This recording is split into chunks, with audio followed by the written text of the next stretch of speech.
بسم اللہ الرحمن الرحیم۔ السلام علیکم ورحمۃ اللہ۔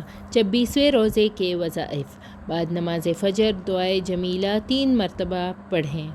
بعد نماز ظہر سورہ فاتحہ 40 مرتبہ پڑھیں۔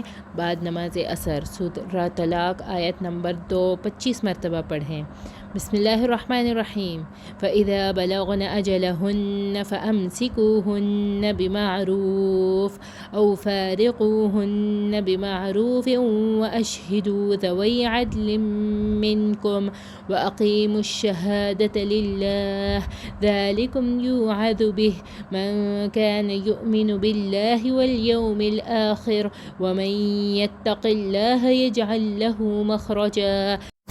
پھر جب وہ اپنے میعاد یعنی اتخاذ عدد کے قریب پہنچ جائے تو یا تو ان کو اچھی طرح سے زوجیت میں رہنے دو یا اچھی طرح سے علیحدہ کر دو، اور اپنے میں سے 2 منصف مردوں کو گواہ کر لو، اور گواہوں اللہ کے لیے درست گواہی دینا۔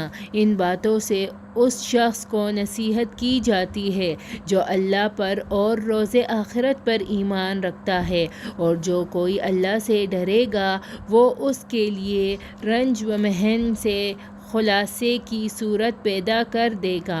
بعد نماز مغرب اللہ تعالیٰ کا پیارا نام یا غنی 300 مرتبہ پڑھیں۔ بعد نماز عشاء سورہ فاتحہ 40 مرتبہ پڑھیں۔ اس کے بعد دعائے نجات 25 مرتبہ پڑھیں اور دعا کریں۔ دعائے نجات: قُل لَّن يُصِيبَنَا إِلَّا مَا كَتَبَ اللَّهُ لَنَا هُوَ مَوْلَانَا وَعَلَى اللَّهِ فَلْيَتَوَكَّلِ الْمُؤْمِنُونَ۔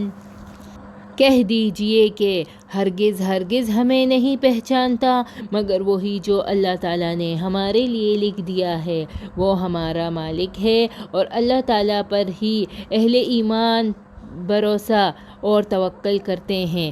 اس دعا کے پڑھنے سے لکھی ہوئی تقدیر بھی بدل جاتی ہے، اور برے حالات کو اللہ تعالیٰ اچھے حالات کے ساتھ بدل دیتے ہیں انشاءاللہ۔